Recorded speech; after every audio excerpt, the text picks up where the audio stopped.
Vamos a ver una clase sobre, pues como un repaso sobre tipos de señales. Ustedes ya todo lo que vamos a ver lo conocen, pero lo vamos a repasar.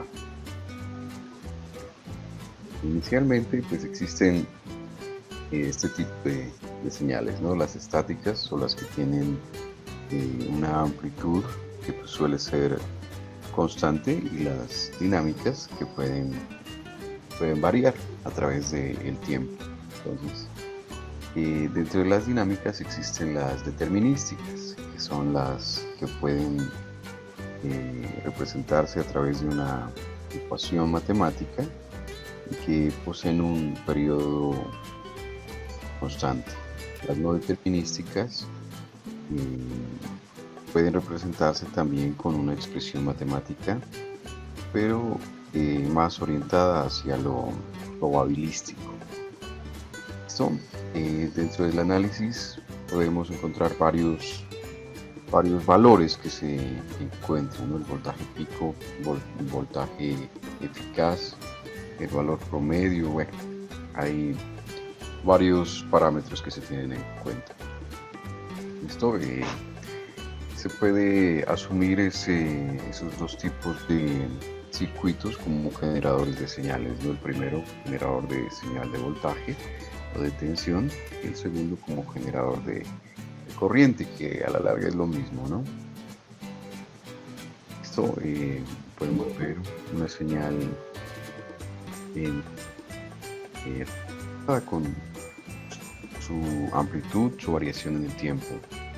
¿Listo? Una señal senoidal es tal vez la representación más común de una señal alterna.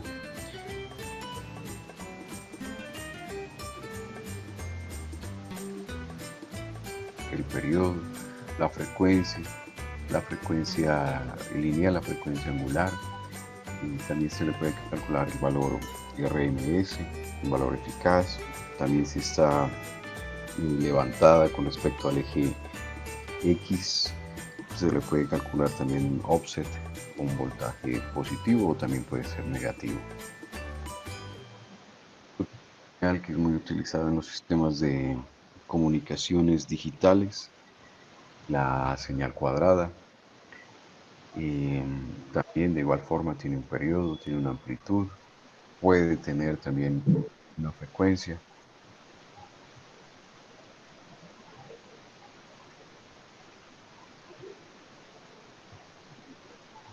Bueno,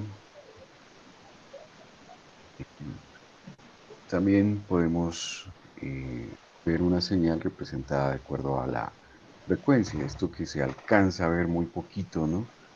Es una representación de una señal con una frecuencia central y sus respectivos armónicos, la distribución de una señal de acuerdo a la representación de Fourier, una transformada de Fourier. Bueno, aquí les presento algunas fórmulas que son muy sencillas de entender. Valor medio de C, el valor eficaz, la potencia instantánea, la potencia promedio también. Eh, Son realmente muy sencillos de entender y de calcular una vez se tengan los periodos, los tiempos, los parámetros en cuestión como el voltaje, la corriente, la resistencia. Y también tenemos la potencia media disipada. Se la puede calcular a través de esta integral o de esta integral, la representación del voltaje en función de la resistencia y la corriente. Perdón, es la representación de la potencia en función de la resistencia y la corriente al cuadrado, y de esta forma en función del voltaje al cuadrado y la resistencia. ¿Listo? De igual forma se puede calcular el voltaje eficaz, la corriente eficaz, potencia total, tanto en corriente continua como en corriente alterna. Bueno, son parámetros supremamente sencillos que se conocen. Unos ejemplos de tipos de señales, como ya habíamos mencionado, la señal senoidal, la triangular, una señal rectificada de media onda, una señal cuadrada con voltaje positivo y voltaje negativo, una señal rectificada de onda completa, una señal con voltaje netamente positivo. Bueno, entonces aquí viene el primer ejercicio.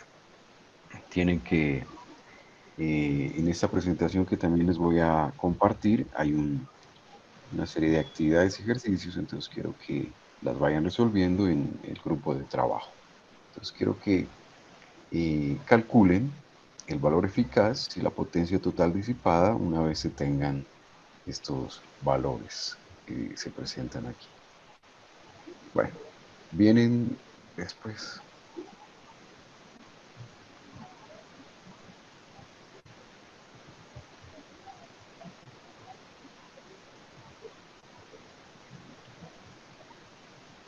Es muy normal encontrarlo.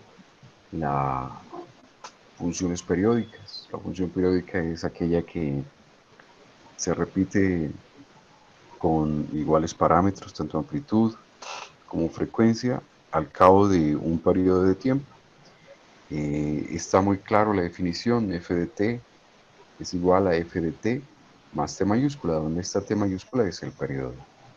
¿Listo? Otra forma de representar se la muestra acá abajo, f de t más nt, donde n es un número natural, que puede ser positivo, un número entero positivo o negativo, natural no. ¿Listo? Pongamos un ejemplo. Si se tiene este tipo de señal, f de t es igual al coseno de t tercios más coseno de t cuartos, ¿cómo hacemos para saber si es periódica? Entonces tendríamos que encontrar el periodo. ¿Listo? Y tendríamos que aplicarle pues esta fórmula también, ¿no? Y para verificar. Primero que todo tenemos que encontrar el periodo. Para eso hacemos estas dos ecuaciones. Despejamos de aquí t y me queda t es igual a 6 por k1 pi.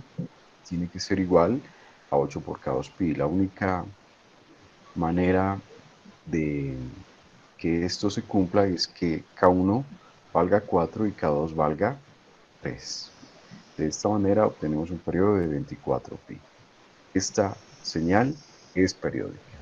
¿Listo? Aquí se la puede ver, la representación gráfica de esta señal, donde se repite cada 24 pi veces. ¿Listo?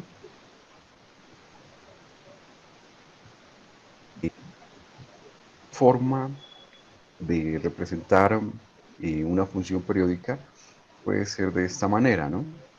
Encontrando que una relación entre la frecuencia de la primera señal, ejemplo, tengo que f de t es igual al coseno de w1t más el coseno de w2t.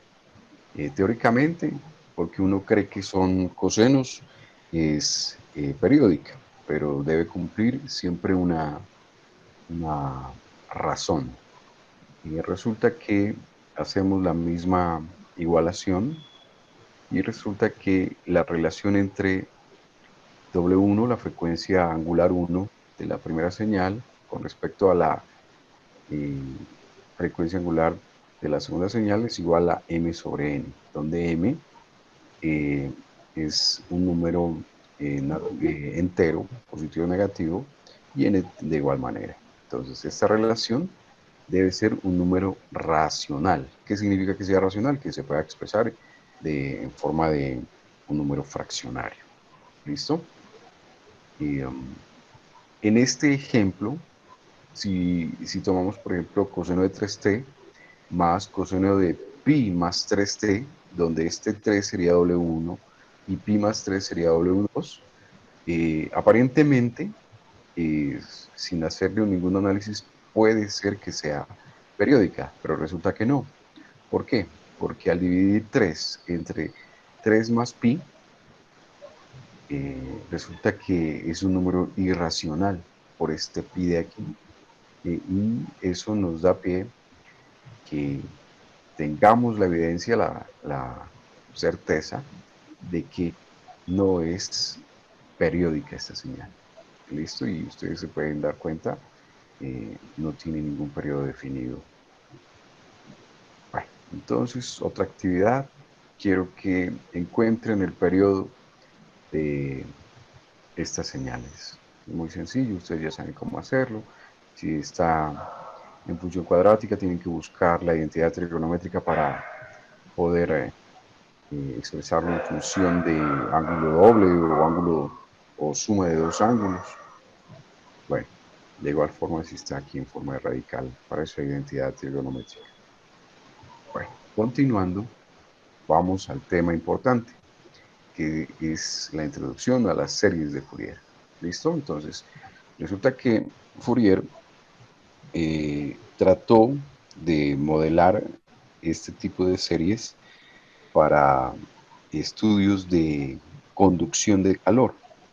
Esto, después de casi 200 años, se ha ido utilizando muchísimo en sistemas de sintetización de señales, de representación de cualquier tipo de señal a partir de una sumatoria de senos y cosenos, o de senos o de cosenos. Es una herramienta matemática supremamente poderosa que gracias a eso también se da origen a la transformada y gracias a eso nosotros los electrónicos podemos determinar los espectros, ¿no? O las cantidades de señales en una gráfica de voltaje contra frecuencia y se puede hacer un tipo de análisis y de acuerdo a eso se pueden hacer filtros y es una herramienta supremamente potente, ¿no?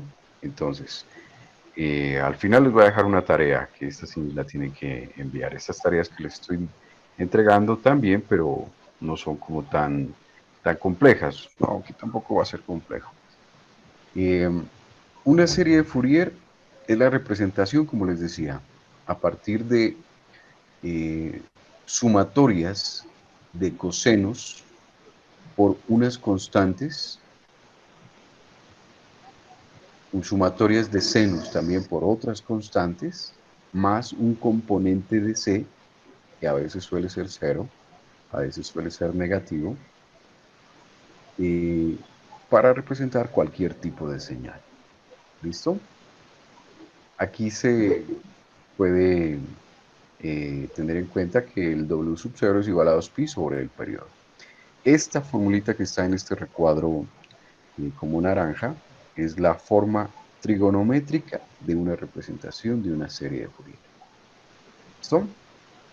Bueno, hay otra manera de representarlo. También hay una forma más sencilla de entenderlo y esto se introduce al teorema de Parseval. Esto de Percival le dicen los ingleses o los gringos. Es realmente el teorema de Parseval. Bueno, que me pasé, hay una forma de...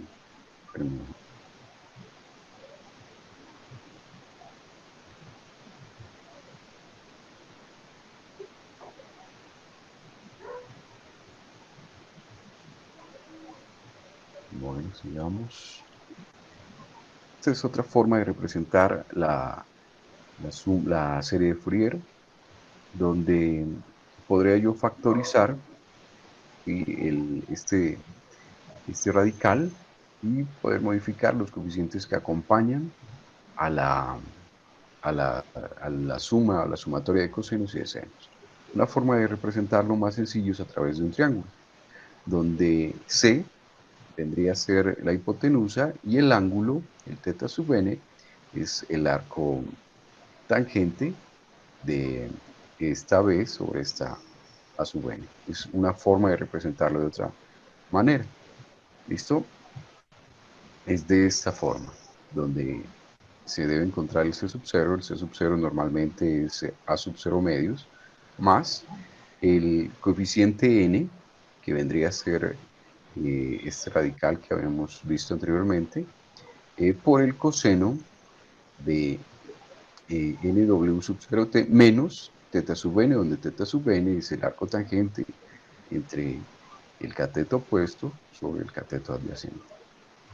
¿Listo? Entonces aquí viene otra actividad. Quiero que representen o calculen más bien estos coeficientes y este ángulo en función de un seno, porque aquí, de acuerdo al teorema de Parseval, se puede encontrar de acuerdo a un coseno, pero también de acuerdo a un seno. ¿Listo? Bueno, vamos a ver también qué son componentes y armónicas. Entonces, como ya se había dicho, el análisis espectral o el análisis en frecuencia de una señal se puede o puede generar varias componentes, ¿no? Normalmente la frecuencia central, que es la que tiene mayor potencia, la que usualmente se transmite o se desea recibir, y el resto, una cantidad de armónicos importantes. Por ejemplo, en la modulación AM suele haber la eh, frecuencia central, una potencia grande de acuerdo al índice de modulación y las dos bandas laterales. Resulta que en las dos bandas laterales se encuentra la información y hay veces que solamente es necesario transmitir una de ellas para poder generar la comunicación AM. En FM sí es mucho más complejo porque en teoría genera armónicos infinitos, ¿no? Y de acuerdo a un teorema de Bessel, que me permite representar el coseno de un coseno en función de unos coeficientes, pero también se aplica todo esto de los componentes y las armónicas. Bueno, existe, como les comentaba, el componente fundamental que es el de mayor potencia y los diferentes armónicos de acuerdo a la N, ¿listo? Que voy a utilizar. Normalmente esa N uno la define, pues como les decía, en AM es N vale más o menos uno y listo, se acabó. Y en FM ese N puede llegar a ser hasta infinito.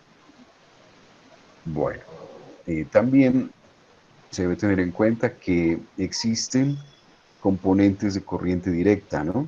Dentro de los armónicos. Puede que al sumar, al modular dos señales, al involucrarse un ruido blanco, ruido gaussiano, pueda que se genere o salga por ahí una señal cuadrada. Y como ustedes recuerdan, la identidad trigonométrica de un seno cuadrado, un coseno cuadrado, se puede expresar en función de un seno con ángulo doble y más un componente de corriente continua, ¿no? Entonces, también hay que tenerlo en cuenta. Bueno, miren aquí tomando el mismo ejemplo, resulta que, bueno, ya teníamos aquí el periodo, podíamos obtener la frecuencia W sub 0, nos da un doceavo en radianes por segundo, y podríamos hacerle o calcularle los diferentes armónicos. ¿Listo? El tercer armónico, por ejemplo, está aquí, el cuarto armónico.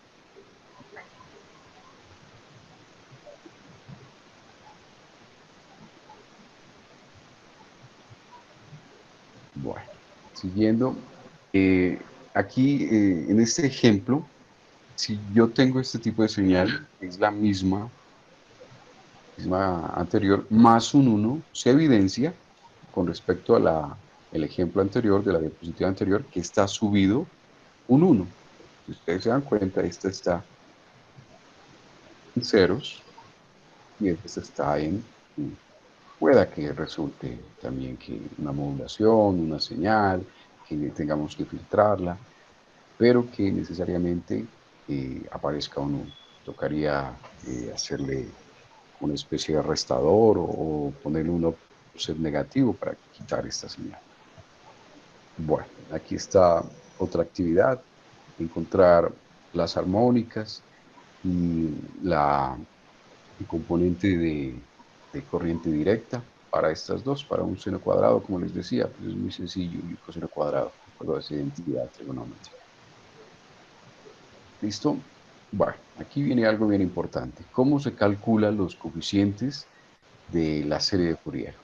¿Listo? Existen unas fórmulas para hacerlo. Este sería la fórmula para el A sub n, muy fácil, 2 sobre el periodo, se hace la integral desde menos t medios hasta t medios de la función que vamos a analizar por el coseno de n w sub 0 t con respecto al diferencial de t, donde n puede ser un número entero positivo. Lo mismo para el b. Es idéntico, solo que aquí cambia con un seno. Y de igual forma, para A sub 0, solo que aquí no se tiene en cuenta el seno o el coseno. Es muy sencillo, ¿listo? Entonces estas formulitas tienen que tenerlas bien en cuenta para la tarea que les voy a dejar. ¿Listo? Entonces, resulta que aquí explica que por qué tiene que utilizarse este periodo. Es precisamente para que pueda que la señal sea par o sea impar. Entonces, tenemos que saber diferenciar bien el periodo. Hay veces que se puede hacer desde cero hasta t o desde menos t medios hasta t, dependiendo del tipo de señal que queramos eh, expresar en función de series de... Bueno, aquí está el ejemplo. Es muy sencillo, tal vez el ejemplo más común que hay, cómo representar una señal cuadrada en función de senos. ¿Listo? Aquí está muy claro. Vale 1 de 0 a t y vale menos 1 de t medios a t. De 0 a t medios vale menos 1 y de t medios a t vale eh, menos 1.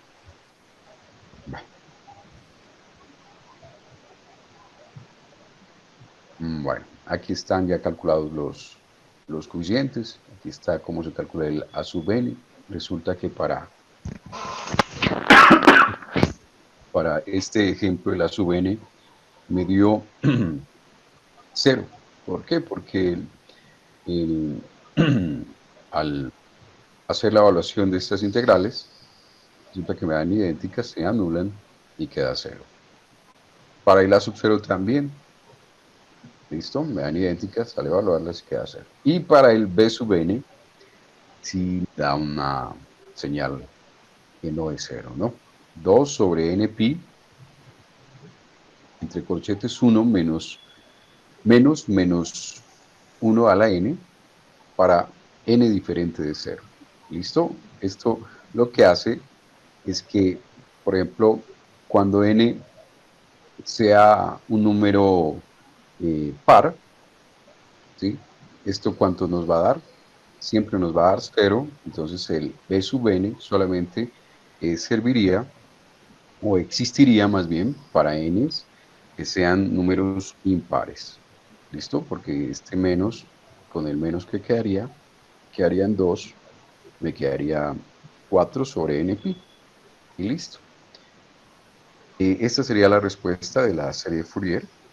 ¿Listo? Como les decía, es exclusivamente para eh, pares. Miren que aquí vale 1, n vale 3, n vale 5.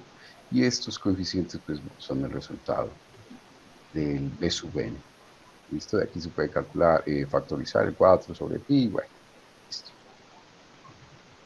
Listo, esto sería el resultado, muchachos, de expresar o tratar de representar una señal cuadrada en función de señales senoidales. La negra que se ve es la suma o la sumatoria de las señales. La azul es la fundamental, listo, la verde es el tercer armónico, la roja quinto, la amarilla el séptimo. Y esas se suman y me quedaría la negra. Y si yo aumento la cantidad de armónicos, es decir, tomo un n más grande, cada vez esta señal negra se va a parecer más a la señal original, que es una señal cuadrada. ¿Listo? Bueno, también para recordarles que son funciones pares, la función par, aquí está muy clarito, que cumple esta igualdad, que f de t es igual a f de menos t. ¿Listo? El coseno, por ejemplo, es par, el coseno de x es igual al coseno de menos x. ¿Listo? Si no es par, por ejemplo, el seno, ¿sí? Cumple esta igualdad también, que f de t, que menos f de t sería igual a f de menos t. ¿Listo? El seno es impar. ¿Listo? Bueno, aquí hay un ejemplo, cómo saber si estas funciones son pares o son impares, ¿no? Pues es muy sencillito. Se cambia, en vez de t, se pone menos t. Y el resultado tiene que ser el mismo. ¿Listo? En este ejemplo, obviamente nos va a dar impar y en este nos va a dar par. ¿Por qué? Porque t al cuadrado es lo mismo que decir menos t elevado al cuadrado. ¿Listo? Y acá obviamente que no. ¿Listo? Bueno, aquí hay otro ejemplo. Otro ejemplo también, en función de senos exponenciales, de funciones lineales. Bueno, aquí lo que se les había dicho, el seno es impar, el coseno es impar. ¿Listo? Y si queremos representar el seno y el coseno en función de series de Fourier, bueno, nos van a dar estos valores también para las constantes. ¿Listo? Volviendo al ejemplo que se tenía, entonces tengo yo esta señal. Esta señal es par o impar. Claramente se ve, es impar. Miren, aquí está la gráfica, es como si estuviera reflejado en un espejo puesto de forma diagonal aquí. ¿Listo? Bueno, y viene ya la parte final, que es el fenómeno de Gibbs. ¿Listo? Que es entre mayor cantidad de armónicos le agreguemos a la serie de Fourier, más fiel va a ser la representación de la señal eh, en función de senos, de cosenos, de la función original, que en este ejemplo es una señal cuadrada. ¿Listo? Miren, este sería con el primer armónico, que es realmente la frecuencia fundamental, un seno. Tendría mucha diferencia entre la señal original, que es la azul, y la señal roja, que es cuando n vale 1. Ahora sí, con tres armónicos. ¿Listo? Miren que se parece un poquito. Armónicos se parecen mucho más. Con 7, un poco más. Con 13 armónicos. Miren, pues. Con 50 armónicos chinos. Y miren, con 100 armónicos. Es hartísimo, ¿no? Se parece, pues, es una cantidad exagerada de armónicos, de señales senoidales, pero ya la diferencia entre la señal inicial y la señal eh, representada a través de la serie de Fourier es pequeña, ¿no? Y listo.